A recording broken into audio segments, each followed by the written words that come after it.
ఈరోజు వాగ్దానంగా పరిశుద్ధ గ్రంథాలు తెరిచి కీర్తనలు 103 13వ చరణాన్ని మనం చూస్తే, తండ్రి తన కుమారుల ఎడల జాలిపడినట్లు యెహోవా తన యందు భయభక్తులు గల వారి ఎడల జాలిపడును. దేవుని నామానికి స్తోత్రం కలుగును గాక.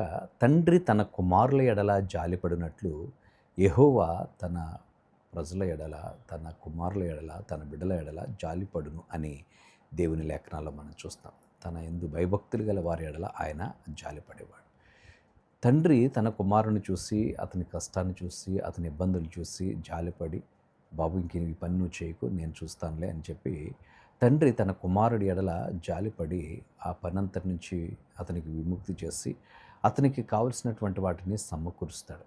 ఎందుకనంటే తన కష్టాన్ని చూడలేక, తన పడుతున్నటువంటి ఇబ్బందులు చూడలేక, తన తండ్రి తన బిడ్డ బాధను కష్టాన్ని చూడలేనటువంటి వాడై జాలిపడి, నేను చూసుకుంటాను లేరా, నువ్వు కష్టపడకు ఇంక అని చెప్పి తండ్రి చెప్తాడు. అలాగే ఒక తండ్రి తన కుమారుని ఎడల ఎలా జాలిపడతాడో, దేవుని యందు భయభక్తి గల వారి ఎడల కూడా క్రీస్తు జాలిపడేవాడిగా ఉన్నాడు. ఎందుకనంటే ఆయన మనకు తండ్రి అయినటువంటి, ఎవరైతే ఆయన కుమారులుగా చేయబడతారో, క్రీస్తు శిలువ రక్తం చేత కడగబడి ఆయన బిడ్డలుగా ఎవరైతే చేయబడతారో, దేవుని ఆత్మచేత ఎందరు నడిపించబడతారో వారందరూ దేవుని కుమారులు అని అన్నాడు.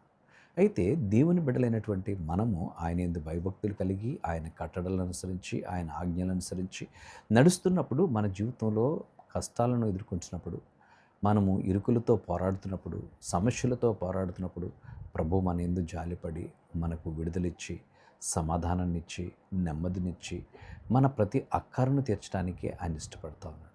తండ్రి ఏ రీతిగా మన కష్టంలో మనకు ఆదుకొని మనలను ఆదరించేవాడుగా ఉంటున్నాడు, మన ప్రభు అయినటువంటి క్రీస్తు కూడా తన బిడ్డలైనటువంటి వారు ఇబ్బంది పడుతుంటే, తన బిడ్డలైనటువంటి వారు కష్టపడుతుంటే ఆయన జాలిపడి నీ వద్దకు వచ్చి నీ కష్టాన్ని, నీ ఇరుకును, నీ ఇబ్బందిని తొలగించి నీకు ఆదరణ ఇవ్వాలని ఆయన అనుకుంటున్నాడు. మరి అట్టి ఆదరణకర్త అయినటువంటి దేవుడు నిన్ను బలపరుస్తున్నప్పుడు, అట్టి దేవునికి మన హృదయాలు అప్పగించి, ప్రభువా నీవు మా యందు జాలిపడి నీ కనికరాన్ని మా ఎడల చూపిస్తున్నందుకు నీకు స్తోత్రాలని ప్రభువును స్తుతించుదాం. పరిశుద్ధుడా నీకు వందనాలు. తండ్రి జాలిపడినట్లుగా మీరు మా మీద జాలిపడి మమ్మల్ని బలపరిచి నడిపించే దేవుడుగా నువ్వు ఉన్నందుకు నీకు స్తుతులు చెల్లిస్తున్నాం. ఏమి ఇవ్వగలవు నీ ప్రేమ ఔన్నత్యానికి, నీ ఉన్నతమైన కృప కొరకు నైనా ఈ నీ కృప చేత మమ్మల్ని తృప్తిపరిచి దీవించమని యేసు నామమున అడుగుచున్నాము తండ్రి.